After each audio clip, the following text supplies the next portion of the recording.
You boys be quiet down there! Welcome back to PC-88 Paradise, the series where we take a close look at classic games for the NEC PC-88, the most popular Japanese PC series of the 1980s. Glodia was a game developer that existed from the late 80s to the early 90s, formed originally by staff from Telenet Japan, and many of whom would break off and form Right Stuff in 1991. Glodia would come to be known for their RPGs. Their 1989 title, Emerald Dragon, in particular was a huge hit on Japanese PCs, which I definitely need to cover someday. But before that, I thought why not go back even further, to Glodia's very first RPG, Zavas from 1988. Now, Zavas is another one of those games that's pronounced very differently in Japanese from the way it's spelled in English. There are a lot of those on PC-88 for some reason. Given the way it's written in katakana, you would expect the English title to be something more like Zavas, but as usual, I'm going to pronounce the game the way it looks in English, because I think that will be the least confusing. As a side note, this game is almost impossible to Google by its English title, at least here in Japan, thanks to a popular brand of protein powder of the same name. The protein powder, by the way, is actually pronounced Zavas in Japanese, like you would expect. But enough about that, here's the PC-88 game. The cover art doesn't fit the game at all. You definitely don't play as some kid with a big nose. The cover art for the PC-98 and X68000 ports is a lot better.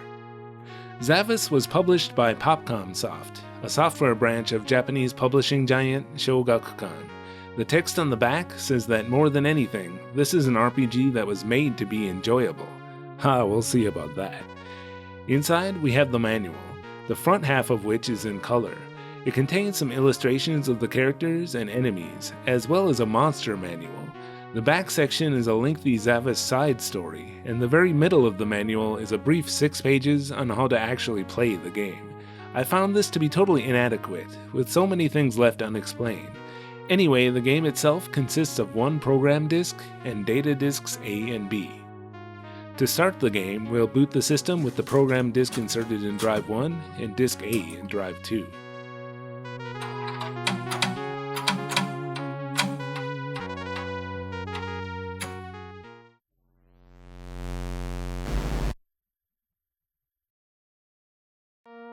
So apparently Zavas describes itself as an NTRPG, or new type role-playing game.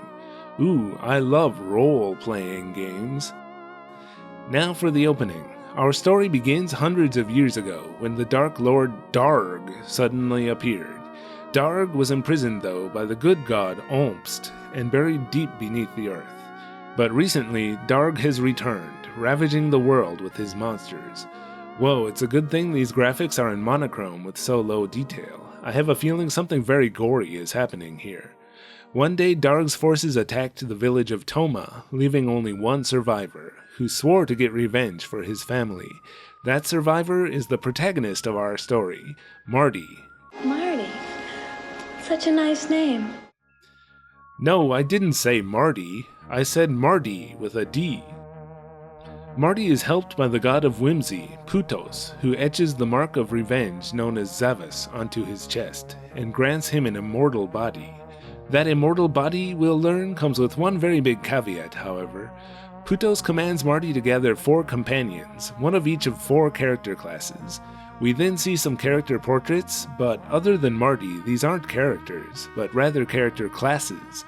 Zavas doesn't have characters. So we're dumped right into the game. If we explore here, we can find a town where the guard says we need money to enter. I guess I don't have enough. And walking nearby the town, I already found a guy willing to join my party. But after playing around like this, I quickly realized I needed help and went straight to the walkthroughs. I needed to use 2 walkthroughs to get through this one. One was made for the PC-88 version, and the other for the X68000 version. The different versions are so similar, it doesn't really matter. So I started the game over from the beginning. I learned how to use the talk command, which isn't adequately explained in the manual. When talking to a character, you can press escape to bring up a menu where you can give a tip, give food, give alcohol, or fight. Most of the NPCs won't let you fight them, by the way. But anyway, we need to give this guy a tip in order to get into the first town of the game. Tip? More like a bribe, am I right? In the town, we can find an old man who gives Marty a longsword, and a young man who gives him 8,000 tiras, which is the main currency of the game. But we can't use these 8,000 tiras displayed down here. This is the party's money, and in this game we can only spend Marty's money. Outside the town, we can open the camp menu, restoring our HP and using one food for each party member. The day's earnings are also divvied up among the party members, and of course Marty gets all of it here since he's the only one. Then I'm going to use those 8,000 tiras, in addition to the 7,200 that Marty begins the game with, to buy the best armor they sell here. The enemies all tend to focus their attacks on Marty more than the other party members, so we're going to need good defense more than anything else. Next, we'll use this secret passage to find a decent second party member, instead of that random guy I picked up earlier. In this first town, we can hire a Karla man, which is the fighter class in this game. I chose Rostam, who will make things a lot easier since he starts on level 3. With Rostam in the party, you can really see how bad the scrolling and sprite handling can get in this game. Are you alright back there, Rostam? One thing worth mentioning is that the town is surrounded by people who disappear after you talk to them. It's good that some of the NPCs in this game do this, because they have a habit of really getting in the player's way otherwise. Get out of the way! I need to get past you! What are you doing spinning around like an idiot? Actually, the reason they do this is because the party members following Marty disappear whenever a window pops up, but they've actually just turned invisible and can still collide with the NPCs. But of course, walking around outside town, we're eventually gonna hit a random battle. The battle system in Zavas is like a prototype of Emerald Dragons. The original inspiration is most definitely older Western RPGs like Ultima 3 Exodus. The characters are permanently dancing around like idiots.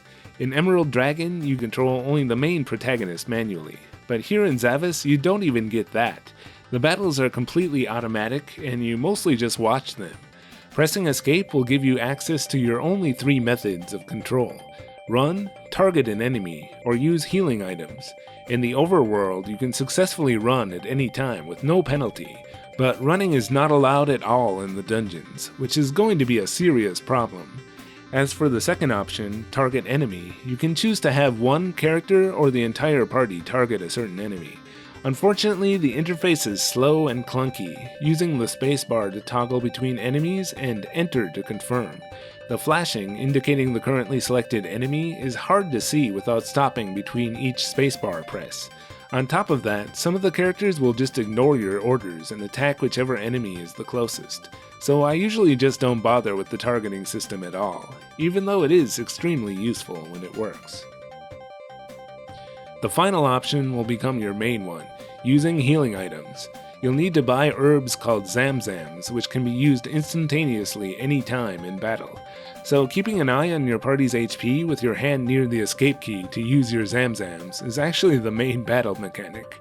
If that sounds like kind of a stupid idea for a battle system, you won't be surprised to learn that it also feels like kind of a stupid battle system when you play it. Each character gets a set number of movement points each turn, which can be used to either move or attack. So when near an enemy, they'll get several attacks per turn, most of which will miss. Usually this means that the character's level isn't high enough for the enemies they're fighting, but even when their level is high enough, it's normal for half the attacks to miss. Are we having fun yet? My final complaint about the battle system is that you need to press space or enter to dismiss the text box that appears after each attack. If you want, you can turn the text speed up all the way to make it disappear automatically without having to press anything, but then enemy hits will sometimes land too quickly for me to react and use a Zamzam on time, so I was constantly changing the text speed depending on how hard the current battles are. But no matter how high you set it, it can always go faster if you keep tapping space, which I found myself doing constantly. I would rather use a trigger button on the gamepad for this, but unfortunately, though this game does have gamepad support, neither trigger button dismisses the text boxes in the battles. So this is another game where I took out the keyboard emulator contraption that I showed in my Fangs video in order to make my own gamepad support. Actually, I've since found and purchased a keyboard emulator that's made for PC-88 models like mine, but it's not programmable and doesn't have the option to assign the buttons as escape and space. So I guess I'm sticking with my contraption. I prefer this anyway. On a more positive note, one thing I noticed right away is that the music in Zavas sounds really good. It's almost a little too good for the game, really. Zavas doesn't use the soundboard too, but sounds great anyway, and has tracks that go on for a long time before repeating.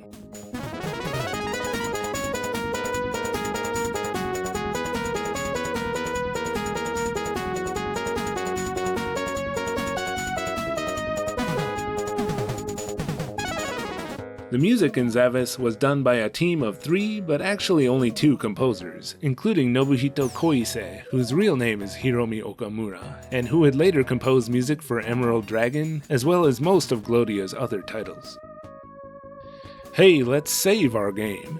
By pressing P on the keyboard, we can call the god Putos, but the call is answered by the demigod Yolanta, and we can press 3 to save and 4 to load. Saving costs 220 tiras, which is not too big a deal since money isn't finite in Zavas. You can just go fight a few battles if you need to. It's only 220 tiras throughout the entire game, which later on will become trivial. There's no user disk creation process, you just insert any old disk and then you can save to any one of 9 save slots, which the game calls buffers. Anything previously on the disk will presumably get overwritten as necessary. To continue your game when you turn the system back on, you have to start a new game and select load. And of course, out of habit, I once stupidly selected save instead of load at the beginning of the game and lost my game save. What the hell are you doing? I had the magic key, I got the cross, I was closing in on the barbarian! Fortunately, I knew myself well enough to predict that I would eventually do this, and had already been switching between 2 user disks every time I saved, so that I didn't lose very much progress when this happened. Sure, I could have just used 2 different save slots, but I used 2 disks to be extra careful. You'll notice that you have a number of other options in this menu, some of which are useful, like reviving a dead character for a fee, or changing a character's name. Others don't do anything, like the option to take out a loan. Even the manual explains that this is just a joke. Additionally, sometimes when you press P to call Yolanta, she'll say she can't answer now, she's doing her makeup, or give you an alternate menu where you can select either die or format disk, neither of which actually does anything. If you get one of these joke menus, you just call Yolanta again right away to get the regular one. The game has a sense of humor for sure. The main scenario writer was Enjo Sanyute, who was a rakugo comedian. Rakugo is a form of Japanese comedy dating back to the Edo period, where the speaker sits on a platform and uses only a paper fan and a piece of cloth to make exaggerated gestures and tell a humorous story.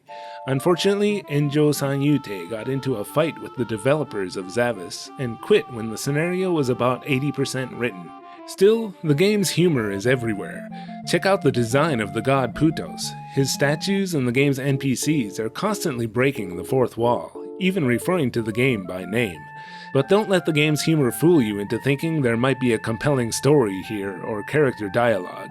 It's very much in the tradition of old JRPGs like Dragon Quest, where NPCs just say their one thing when you talk to them. But the world is huge and divided into 6 overworld regions across 2 continents. In the first region of Falgana, that's Falgana, not Felgana, the next town we can visit is actually the staff town, where we can read some messages from the staff. Wow, normally this is the kind of thing you'd expect to see near the end of the game. At first the town appears to be deserted, but if you scroll upward a bit after entering the buildings, you can get the NPCs to spawn. This type of thing is a constant issue in this game, by the way, though I think it was done intentionally here. There's one programmer in the town who will give Marty a huge boost to his stats. Whoa, this is like cheating. I can't accept this. What have I even been leveling up for up until now? So I loaded my game and made sure not to talk to this guy again. But in retrospect, maybe I should have just accepted all the charity I can get. But the most important thing we need to do in the first region is assembling the party. So first we go to the village of the Bilinches. Bilinch is the archer class, and apparently Bilinches all love alcohol. They need a drink every day. I end up hiring a Bilinch named Rubeda. Now would be a good time to mention that Glodia seems to like naming things using completely nonsensical combinations of katakana characters, many of which can't be easily converted into good-sounding English names. After all, this is the company who named the protagonist of their most famous game, Rubeda. It's like, I am Lou Vader. Lou, I am your father. Wait, Lou Vader's son is also named Lou? That doesn't make sense. Anyway, let's bring Lou Vader along and try to hire a Gresh at the Gresh village. Greshes are the barbarian class who can use weapons like lances that have a slightly longer range than swords, and who also have the highest HP max. I spent some money to hire a Gresh named Ul. Adding the final character class to the party is not going to be as easy. In order to do so, first we have to talk to this old man in this village who asks you to rescue his 3 daughters who have been kidnapped and taken to a tower. He also gives you a staff that can instantly teleport you back to his village. This item is also what you'll use to escape from dungeons throughout the game. It does suck a little though that you're always taken all the way back to his village in the first region of the game. Anyway, rescuing the daughters from the tower is one of the first real challenges of the game, but after you do so, you use the staff to go back to the village, and the man will let you choose any one of his 3 daughters to take along as your Sarge. Sarge is the magic user class. I went ahead and just picked the eldest of the 3 daughters, since she had the best stats. Say hello to Shuffle Nurs. And by the way, you don't necessarily have to use one character from each class. In true old-school RPG fashion, you can have 2 Carlaman and 2 Greshes if you want. The Billinch or Archer class kind of sucks, in my opinion, because he dies so easily. An interesting thing you can do with the Billinches is send them on errands to buy essentials for the party, but apparently they can be gone for as long as a week, so I never used this. Zavas is a party management simulator, in addition to being an RPG. You have to feed the party when you camp and divvy up the day's earnings. With 5 characters in the party, Marty will only get to keep about half for the player to use, and the rest goes to the other characters and just disappears into the void. Whereas in most RPGs, all your party members want to be there. In Zavas, you've got Marty plus 4 hired mercenaries. You can even fire them and hire new ones at any time. Characters other than Marty have a stat called CTM, which indicates their current satisfaction level. My best guess is that CTM is short for commitment, but who knows. When walking around the overworld, you will hit random events that drop a character's CTM by a few points. The most obvious one is when Lou Vader complains that he hasn't had a drink in days. And probably the funniest is when Marty suddenly stops and says, "Boy, Shuffleners sure is cute. I wonder if she likes me." And then Shuffleners is like, "Why are you staring like an idiot? You've been so cold lately." But there was a time when Lou Vader complained about the lack of booze literally right after we had just thrown a party at camp and used up some of our alcohol, which is one of the options you get on the camp menu, by the way. It turns out the only way to avoid these random CTM draining events is for Marty to buy gifts for all the characters. Then when one of the random events happens, Marty will give them a suitable gift from his inventory, and their CTM will go up instead of down. Not even the authors of the walkthroughs seem to know what the regular alcohol you can buy at the food store is for, other than sometimes being able to use it to bribe guards.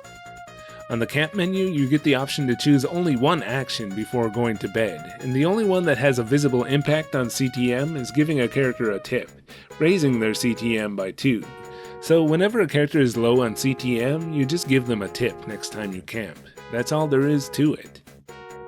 When all characters are near the max CTM of 30, I usually chose Consult with Sarge, which is the only option that doesn't cost anything. Though again, I don't know if it actually does anything. Sometimes Shuffleners will say she's too tired, and other times she and Marty will stay up talking and watching the stars while sitting shoulder to shoulder.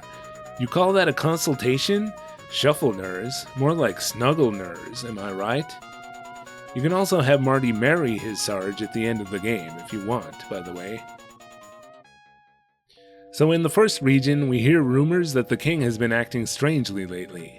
Visit him at the castle, and he's great, and even gives us money. But select fight from the talk command, and he's like, "You've found me out. I killed the real king, and now you're going to die too. So we fight our first boss, but we seem to be barely landing any hits, which means our level is too low. When Marty dies, we can either spend 2500 tiras to continue, or just load. The 2500 tiras is really too much to pay near the beginning, so loading is pretty much the only option. However, this amount doesn't change throughout the game and eventually becomes a trivial fee that you just pay and move on when you die.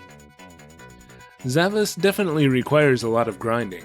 One cool thing is that once you're on a much higher level than the enemies around you, random battles stop occurring and you can just walk around freely.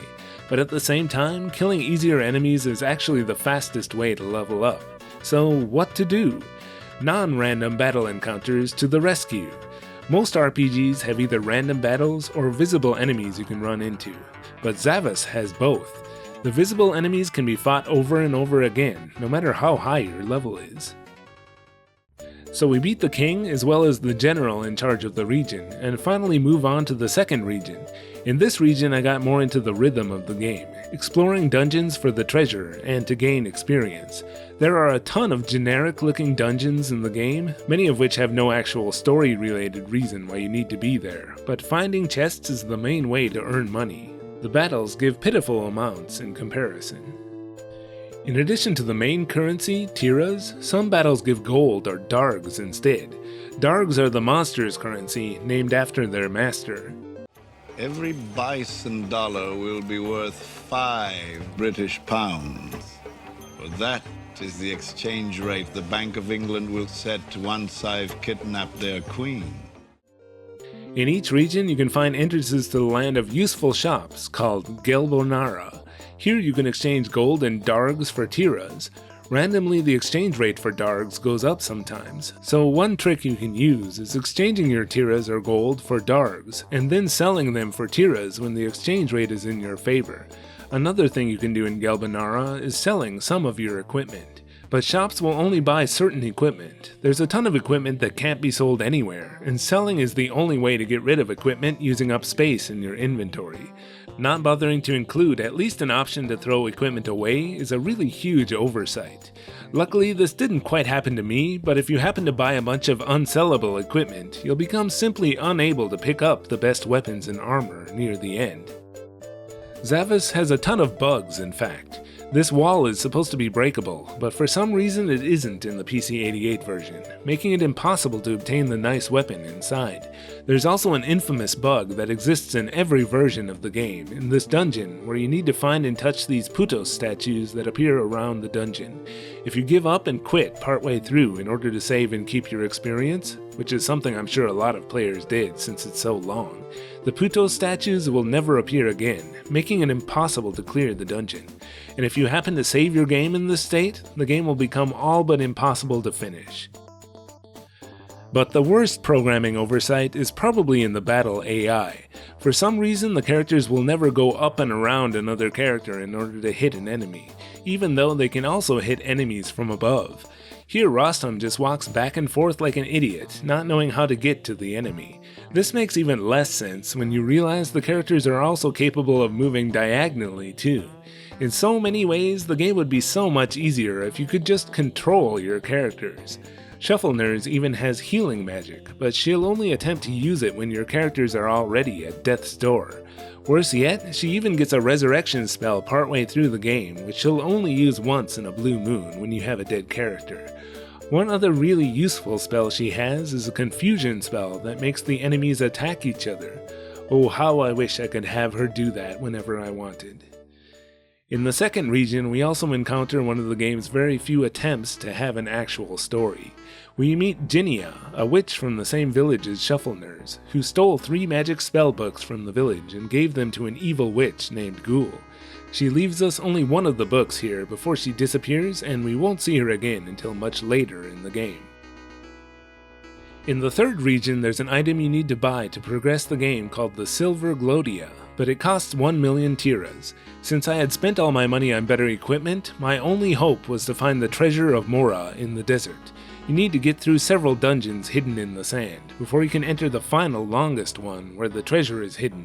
This was quite a long journey, and at the end there's this part where you need an item to break these walls, but you can only hold one of the item at a time, and each one can only break one wall, so you've got to keep walking back and forth between this guy who gives you the item, and the area with the walls, all while getting frequently attacked by random battles, which can take several minutes each. What a slog! But the treasure definitely was a lot of tiras when I finally got it, and I was able to buy the required item and move on. The fourth region has the largest dungeon in the game, completely dwarfing anything that came before, and worst of all, there are random battles which occur every few steps you take. Now, it seems to me that RPGs can maybe get away with having either a very frequent encounter rate or very long battles, but preferably neither. Zavas has both. We slowly make our way through this huge dungeon, taking a few steps before the next 5-minute battle, after which we can finally take a few more steps, if I actually remember where I was going before the battle. I can't imagine anything less fun than this. This isn't a game, it's a job. Do you even have a job anymore? I think it's pretty obvious that I don't. Another absolutely essential item we get in this region is a magic carpet, which will finally make moving around the world a cinch, rather than relying on the limited warps between certain dungeons that we had to make use of up until now. A funny detail that's included is that the princess who previously owned the carpet died when she fell off it. I'm so glad the game takes time to acknowledge the very real dangers of magic carpets. To obtain the carpet, though, Marty is told he has to sacrifice one of his companions in order to keep the princess company in the afterlife. As he looks around wondering who he should sacrifice, Rostam volunteers. Marty stabs him with tears in his eyes, and the blood flows freely. But the guardian of the carpet says, "Okay, that's enough," and heals Rostam. Turns out it was only a test of Marty's resolve, which is good because I really didn't want to start a brand new character at this point. When we're granted entrance to the 5th region and 2nd continent of the game, it's finally time to switch over to Disc B and Drive 2. Almost all the music is different on Disc B, but I think it would have been really cool if they had also changed up the battle BGM, since that's what you're going to be hearing most of the time. There's a village on Disc B where we get another teleportation staff to bring us back to this village. From then on, we can just use the 2 staves to travel between the 2 discs of the game. There's also a monster village and a few dungeons where you need to disguise the party as monsters in order to enter. Now, keep in mind Zavas was released 8 months after Ys 2, so Ys 2 did it first. The next part is pretty spoilery, so I guess I'll go ahead and put a warning, though I doubt anyone is actually going to be worried about spoilers in this one. The game is long and hard as hell, and none of the versions have English patches. In the 5th region, we finally get the conclusion to Ginnia's story. It turns out she is Shuffle-Ner's half-sister, and daughter of the witch Ghoul. She explains how she betrayed her father and stole the village's spells in order to bring them to her mother. Then Ghoul butts in, and because Ginny has said too much, kills her own daughter. And then we have to defeat Ghoul and get back the remaining spellbooks. If we then go back to Shuffle-Ner's father, he explains everything, and also reveals that Ginny is still alive. He teleported her back to the village and revived her, and that concludes that saga. Shortly after, I encountered another minor boss who kicked my ass, even though I'd just finally gotten another level up. This is when I decided I'd had enough, and finally made a disk image of my user disk and moved temporarily over to an emulator for some high-speed grinding. Yeah, this is practically cheating, but I just can't with this game anymore. This made things so much easier. Back on the real PC-88, and in the 6th and final region, we'll need to travel to the Kingdom of Dragons. Here you can also find an NPC roaming about named the Emerald Dragon, who says, "Hurry up and finish the adventure so you can come and play with me." Guess Emerald Dragon was already in development when they were finishing Zavas. Before the final dungeon, we'll also need to travel back to one of the previous regions and climb this giant tower that has 210 floors. Surprisingly, the goal isn't to get to the top, but rather to remove stones on certain floors in order to free this giant named Minaretos. I got a tag stuck in my butt!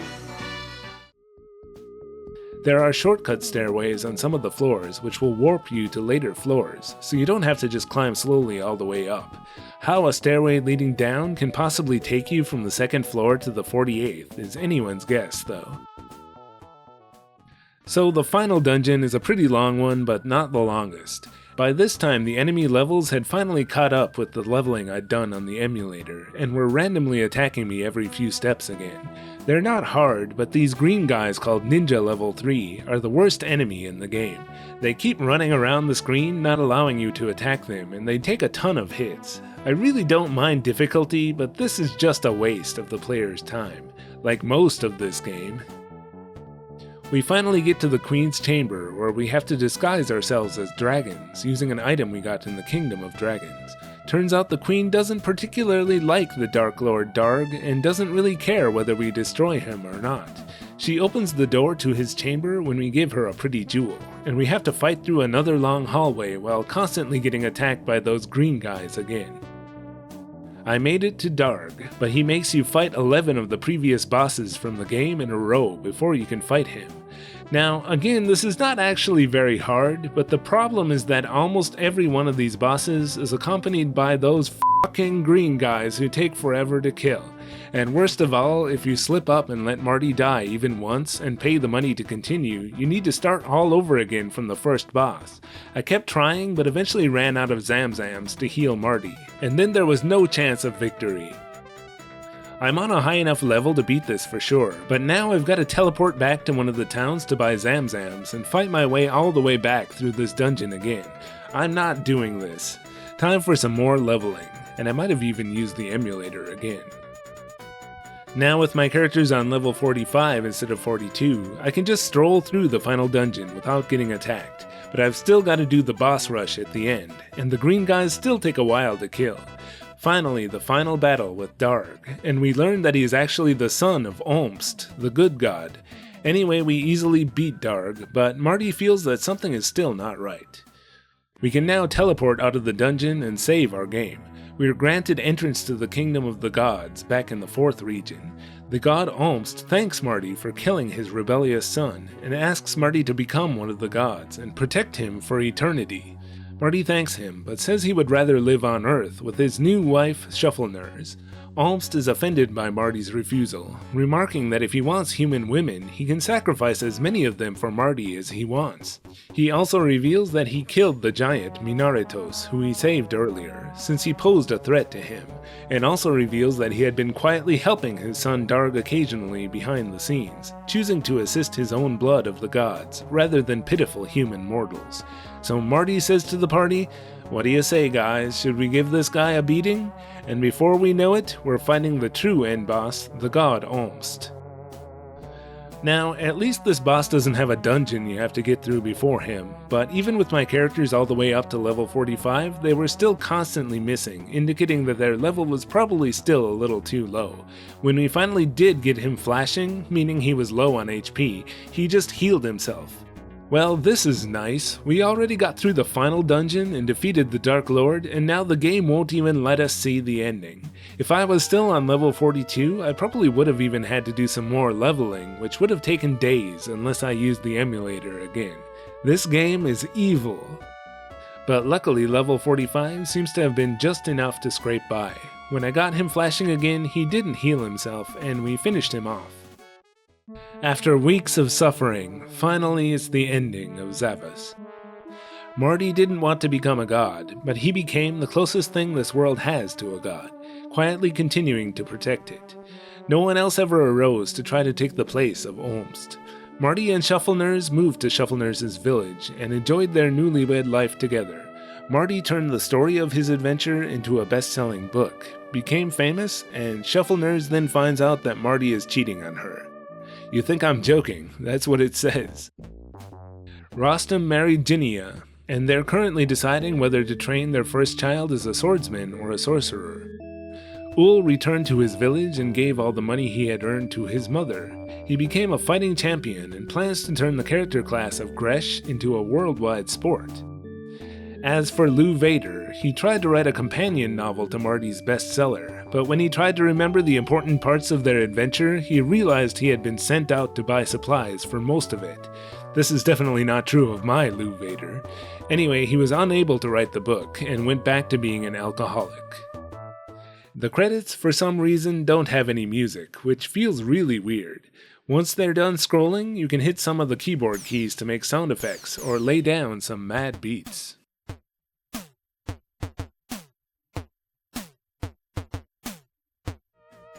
Zavas does have a sound test, and a very interesting looking one indeed. Simply hold K on the keyboard while booting the game.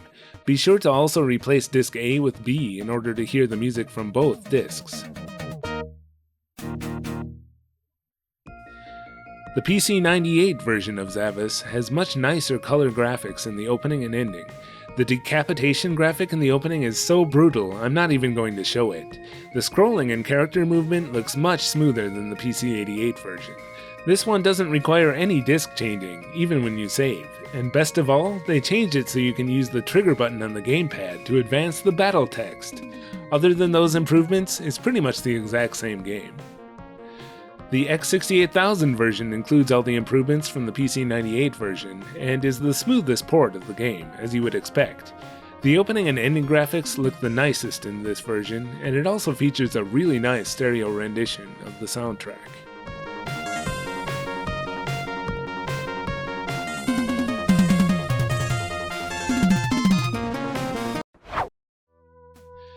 Zavas was a minor hit in its time, and even got a sequel on the PC-98. There was definitely a segment of Japanese PC gamers in the 80s who wanted games to be as long and difficult as possible. Even today, you can definitely find Japanese gamers who have nostalgia for this game. But as a newcomer, this game hasn't aged well. I haven't even mentioned yet that some of the things you need to do to progress are so counterintuitive I couldn't imagine playing without a walkthrough. But most importantly, this game just doesn't respect the player's time. Nobody's time is this worthless, not even mine. This is probably a game I should have made a video about without playing all the way through, but once I was far enough in, I thought I might as well see it to the end. Should have turned back when I had the chance. The game has a lot of interesting ideas, some of which even sound good on paper, but most of which don't actually make for a fun playing experience. I really wanted to like Zavas, and even had some fun near the beginning making the party stronger. When a game is this hard, it's quite satisfying to see your characters actually getting better, and each level up makes a huge difference in this one. But in the end, I wouldn't recommend Zavas to my worst enemy.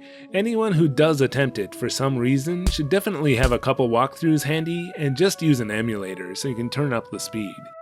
Maybe only then will you be able to see some of what made Zavas popular in its time, and also what put Glodia on the map.